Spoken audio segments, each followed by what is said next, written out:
Good morning.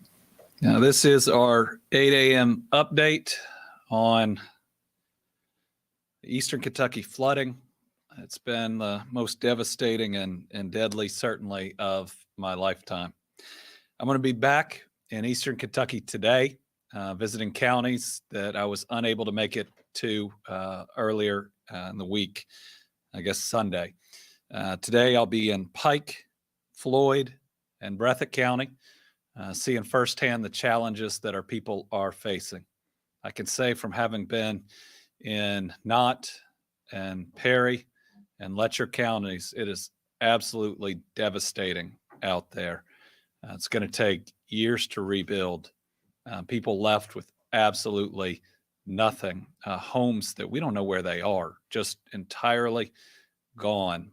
And we continue to find bodies of our brothers and sisters that we have lost. From yesterday, we have 37 confirmed fatalities. We'll be getting an update on that during this update, and we'll read it out when it's brought to me. Weather, a little bit of good news. It stayed pretty much dry last night. We were very worried about overnight flooding. Of course, one of the reasons that this one's been so deadly is that it did flood overnight in the worst of it. People asleep, and by the time they woke up, they were already in a very dangerous situation. Today, there is a possibility of storms, but it is isolated and it is diminishing. The forecast has gotten better overnight, and it's even gotten better as of this morning, but it's going to get really, really hot. And that is now our new weather challenge. I mean, areas that are devastated, that we're still getting power to some places, are going to be dangerously hot. So especially for our seniors and those who are otherwise fragile, we need to make sure we get them to a cool place. We do have cooling centers. They are set up for today. Really proud of emergency management in our counties for getting that done. I'll read that out in a minute. But first, if we could put up the heat slide, it's going to be bad. Highs ranging from the mid 80s to 90 Wednesday and Thursday. So we really have one day to prepare, though it's going to start heating up today. These temperatures combined with a humid air mass will make it feel much hotter. The heat index is expected to peak near or above 100 in some locations. So what that means is, listen, I know you may be out there working to salvage whatever you can, but be really careful Wednesday and Thursday when it gets hot.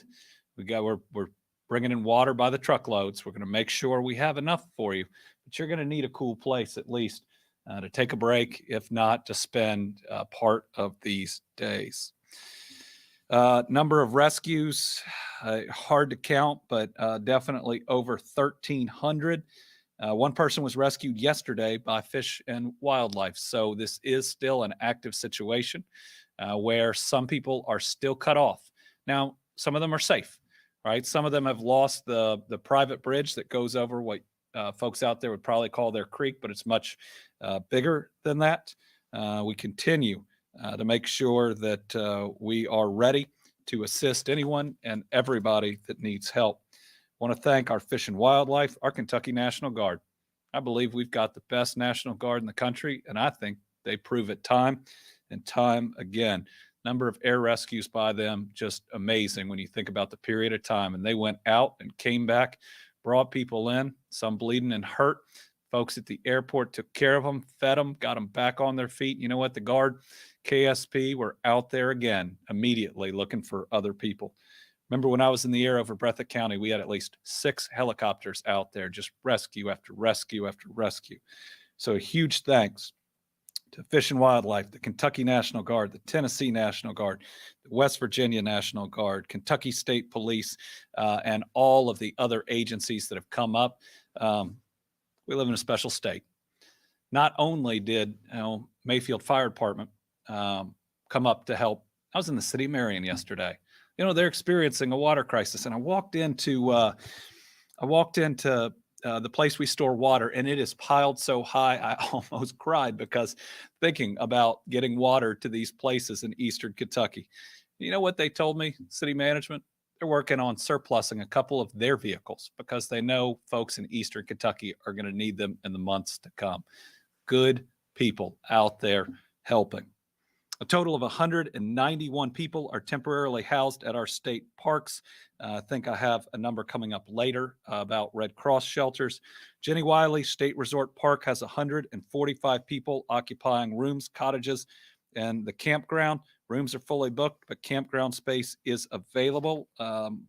We have 25 travel trailers that have made it to Jenny Wiley. Think about how fast that is compared to having to purchase them and get them out in the West. 2 are already operational and ready for occupancy. The others, we're getting up and running. You got to do a couple inspections. You got to get them hooked up.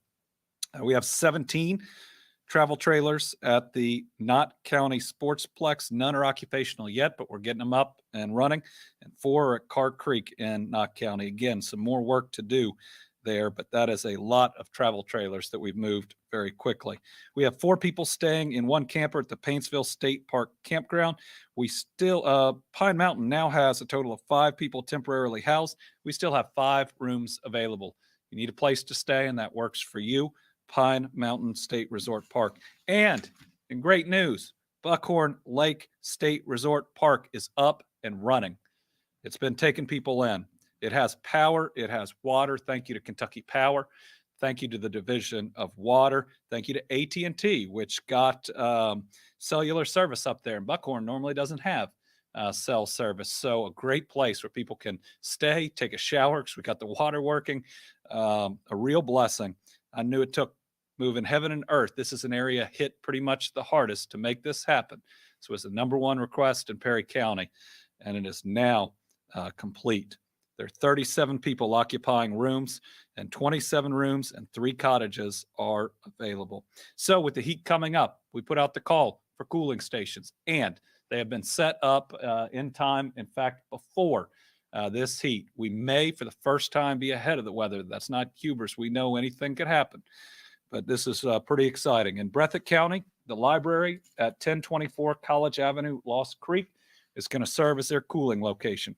In Floyd County, the Floyd Community Center, 7199 Kentucky 80 in Langley. That's also, I believe, where they're taking donations. Johnson County, the City of Paintsville Recreational Center, 232 Preston Street in Paintsville. Knott County, it's the Sportsplex, where you can, as you'll hear in a minute, also talk to FEMA. 450 Kenny Champion Loop, Liebern. They're doing a great job there. So many folks helping so many folks. Letcher County Central High School, 435 Cougar Drive in Whitesburg. In Perry County, their community center, 354 Perry Park in Hazard. In Pike County, Valley Elementary, 162 Douglas Parkway. And in Wolfe County, their senior center, 76 Marion Street in Campton. If you don't see a county or an area up here, it's because most likely they have power. And so people are going to be able to stay cool. And as you'll hear in a minute, they've worked really hard to reduce the number of people without power, though that gets harder and harder as those numbers get smaller. But very proud of people's work here. And everybody out there, don't be too proud to go to one of these places. It's going to be really hot and really dangerous. So if you've got a family member, maybe that's older or maybe that has some conditions, you want to make sure that you get them to a place where they're going to be cool enough, especially over those 2 days.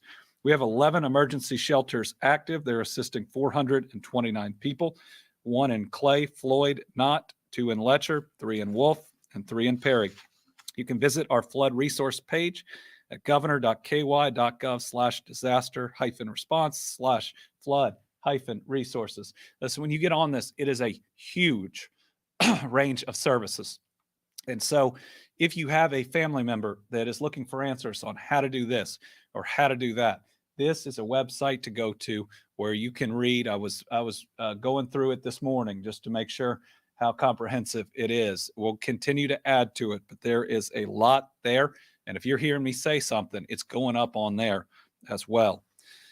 Yesterday, I sent a request to FEMA for additional individual assistance to add counties, to add more counties. Thus far, we have individual assistance to Breathitt, Clay, Knott, Letcher, and Perry. I do expect that we will get more. That happened during the tornadoes, and I hope that we're going to get some good news for at least a couple counties today. Currently, renters and homeowners in Breathitt, Clay, Knott, Letcher, and Perry counties who are affected can apply for individual disaster assistance. You can do it online at disasterassistance.gov or by calling 1-800-621-FEMA. Additional counties are expected to qualify. When applying for assistance, you're going to need your current phone number and a phone number where you can be contacted, and you got to pick up the phone.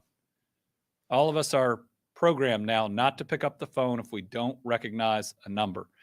If you make a FEMA claim online, you're going to need to have a phone with you where they can call you back. You're going to need your address at the time of the disaster and your address where you're now staying, your social security number, general list of damages and losses, banking information if you choose direct deposit, and if you're insured, your policy number or the agent or the company name. And some of the best news today, we have FEMA mobile registration centers up and running as of this morning. This is really fast to have these already up and running for individual assistance. Here are the locations. I expect a lot of people are going to be going to them today, so be patient if you can. I know that's hard if you've lost everything. In Breathitt County, 421 Jet Drive in Jackson. In Clay County, it's the Clay Community Center, 311 Highway 638. In Knott County, it's that Sportsplex. In Letcher County, it's their Recreation Center, 1505 Jenkins Road. And in Perry County, it's the Hazard Community and Technical College, 1 Community College Drive. Hours for the center are 7 a.m. to 7 p.m. Daily. So you're going to need certain information. If you go, it's going to be a lot of the information that I just mentioned. FEMA's also getting people that will be able to go neighborhood to neighborhood. Listen, you're likely going to have to start a claim and then potentially add to it over time. And it's a more complicated process than I wish it was. Don't give up. We're willing to help. Others are willing to help to walk you through. We are going to work to set up other services that people need in these same locations. We want to make sure that when you go in to do your FEMA claim, once we can get up and running, you can get a driver's license. You can file for unemployment if you need to. I'll read in a minute. We're working on disaster unemployment with the federal government. The program isn't up and running yet. We're waiting on our federal partners. But when it is, I've at least asked our cabinet secretaries, get everything to the same place so that we can help people as quickly as possible. Kentuckians in the 5 counties included in the federal disaster declaration for individual assistance and any that will be added are eligible to request a refund of Kentucky sales and use tax paid on the purchase of building materials permanently installed in the repair or replacement of structures damaged by flooding. So if you have a house that has damage, but you've still got that house, and you are going to be purchasing building materials that are permanently installed in that house in the repair, you can request sales and use tax refunds. These sales tax refunds are good for purchases made on or after the date of the disaster declaration, up to $6,000 in tax per building. They'll have 3 years from the disaster declaration to make that request for a refund to the Kentucky Department of Revenue. So keep your receipts, document what you are buying to make your repairs. So property owners living in any one of these 5 designated counties can visit the Kentucky Department of Revenue's website at revenue.ky.gov to learn more about how to apply for a sales tax refund. We need to get that up on our overall page as well. If you need personal assistance, you can call 502-564-5170. Select option 1 to speak to a member of the revenue staff. We'll get that up on our website too. Overall, federal disaster declaration signed by the president on July 29th. 14 counties and 3 cities have declared states of emergency. Cellular service. It's great news. The infrastructure in Eastern Kentucky appears to be completely restored for now. I know there are probably pockets that are still challenging. Commonwealth Office of Technologies deployed a Starlink device at Buckhorn State Park. And FirstNet AT&T has deployed a Salt Colt to the lodge that provides Wi-Fi, cellular service, and internet to Buckhorn State Park for the citizens that are going to be there. Saw their representative in the EOC yesterday, Thank you to Carlos and AT&T. Kentucky State Police is still taking reports of missing loved ones. I think they've done over 1,000 wellness checks where they have found a lot of people. Remember, there are individual numbers to call depending on the county that your loved one is in. I'd ask the media to continue getting this information out. These are important numbers. And I heard from the commissioner this morning. I mean, they are doing wellness checks to find people. If you're unable to get through the phone, we have the email address, ksppubaff@ky.gov. We've got this up on social media. It's up on the website. Make sure you have the information at the bottom to report. Debris cleanup. I know a lot of people are working on that. Witnessed it firsthand. Watch for down utility and communication lines. If a line is on the ground, it may still be a part of a communication network. Mark down lines with bright tape or a safety cone. Call your local utility to report down lines. If you can, wear boots, work gloves, and safety glasses. Move debris close to, but not in the street. Kentucky Transportation Cabinet crews working to clear debris and get more roads reopened.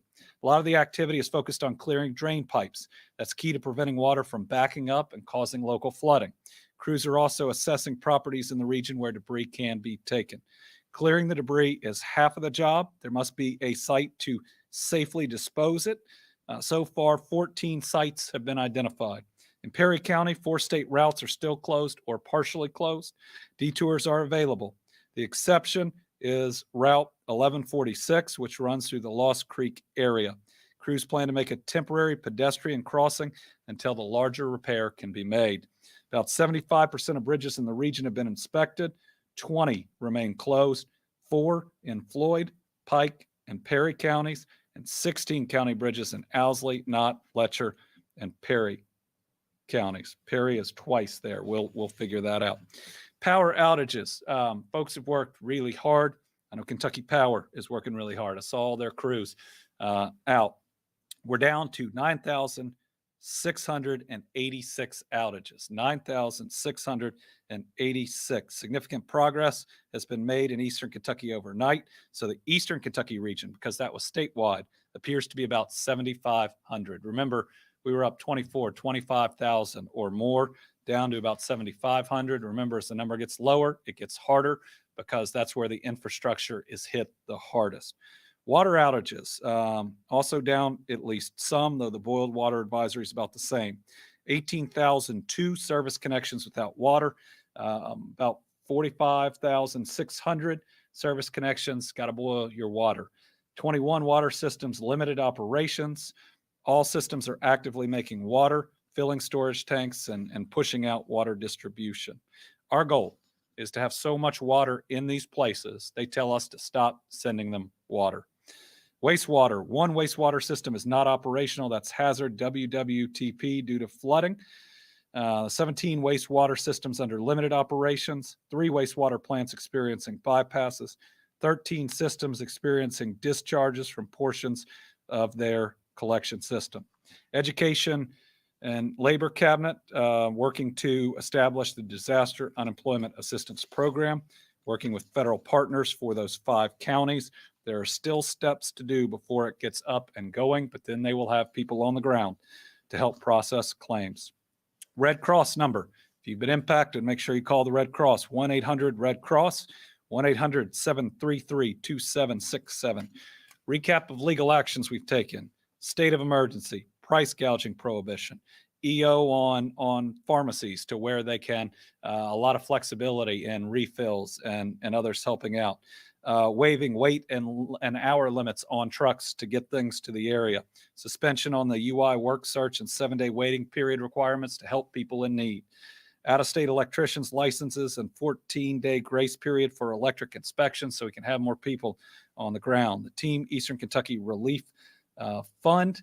And we were working yesterday on waiving fees for people to get their driver's license, new driver's license, car titles, and other things they have to replace. As of this morning, 17,925 contributions to the Team Eastern Kentucky Flood Relief Fund.ky.gov for a little over $2.3 million. This is a fully transparent fund. It even has legislative oversight. We've testified on the other fund multiple times. No administrative fees whatsoever. Every dollar will go to help families and people impacted in the area. A couple things we can all do to let the people in Eastern Kentucky know that we're thinking about them. First, we've directed the flags at state office buildings to be lowered to half staff for 1 week in honor of the Kentuckians lost or impacted by this flooding. It began sunrise this morning, and it's going to remain until sundown on Monday, August 8th. And I encourage everybody who flies a flag to do the same. We're also bringing back our green lights, this time not for COVID, but for those really suffering. We've lighting up our Capitol Dome and the governor's mansion here. If you still have them, get them out. Just something you can do to send more prayers and let people know that we are one Kentucky and that we are going to stand with these families today, tomorrow, next week, next month, and next year to get them back on their feet. All right. Do we have any other updates that have come in since we started? Okay. Looks like we will not have an update on those lost until later today. So our number stands at 37, and that breakdown is 8 in Breathitt, 2 in Clay, 17 in Knott, 3 in Letcher, 7 in Perry. If there's a blessing, there's still only 4 children. I know we found more bodies overnight, and this number will grow. All right, I'll open it up to questions. We'll start with Divya Karthikeyan. Okay, we'll go to Tom Latek. Oh, thank you, Governor. Kind of got me unawares there. Is there any report? I got 2, obviously. Any report on the number of injuries that we've sustained in addition to the deaths from the flooding? And also, I noticed the Monday afternoon COVID numbers saw several declines, the number of deaths, the positivity rate, number of new cases, and that. Is that just an anomaly because of the Eastern Kentucky flooding, or are we starting to see a good trend? We'll work on injuries if there is a good way to get them. People are getting assistance, medical assistance in so many different ways. And some of the clinics and hospitals are operating right now on paper. We'll see what information out there is available. COVID, the map this week is rough. That's why we're trying to get people into individual rooms instead of group shelters. It's all red and orange, and it's more red. Red and yellow. It's more red than it is yellow. Positivity rate did dip a little bit. I hope that's the start of a positive trend, because positivity rate would not be impacted by anything going on in Eastern Kentucky. This variant is spreading really, really quickly, may burn through the population pretty quickly. Certainly hospitalization in the graph I saw at the end of last week was continuing to rise. We don't like that. It's not rising anywhere near on the slope that either Delta or Omicron, or for that matter, Alpha went, but still cause for concern. So especially if you are vulnerable, wear that mask, get vaccinated. Vaccination's also up. Make sure you get boosted, especially if you're over 60. Make sure that you get boosted. Over 50. Make sure you get boosted. Stu Johnson, WEKU. Yes, thank you, Governor. I spoke to an incident command coordinator Saturday in Jackson who said that he had a list of missing people at that point. Is there a master list of the missing, and roughly what number is that? Yeah, so we're still working on how to get a number that would be anywhere near accurate, Stu. We could have a number of one of the posts about the people that called in, and how many of them have been located and haven't, but that's nowhere near going to be accurate for those that may be missing. I mean, we're finding people that might not have been reported missing originally. So still trying to get a grasp on a on a region where we might not have been able to give you a number beforehand about how many people lived in this area or that area about it. Any lists that people have are all about people who have called in and said, can you find this person or that person? And I know they're out looking. Other thing they're doing is they're going down the path of the water. And those won't be all the people lost, but they're going down the path of the water, both with people looking for folks and with dogs. And ultimately we're still finding one rescue yesterday, at least. That's good news. And then, we're going to have some bad news probably to report later today too. Karen Czar, WUKY. Karen is off. Okay. Thank you all. We'll have more updates from the road today. Going to be in 3 additional counties. We're making sure that people know that we love and care about them. If you want to help, please don't send clothes at this point. Water, cleaning supplies being the donations that people need the most. You can see the sites to donate goods online. And any dollars to the fund are going to go to help these people. Let's show people we care. Yesterday in Hopkinsville, we went with water money, water infrastructure, which we need so bad, this proves, and a major jobs announcement on the electric vehicle side, which is good for Hope. That region deserves it. They've been hit hard too. And one of the groups gave us a check for the Eastern Kentucky Relief Fund. You can understand if they wanted to save every dollar they could to repair their own region. And they gave us a check for the fund. We are full of really special people out there. Let's keep being good people. There's no red or blue. There's no team Democrat or Republican right now. There's only Team Kentucky, and Team Kentucky needs to be there for Eastern Kentucky. Thanks.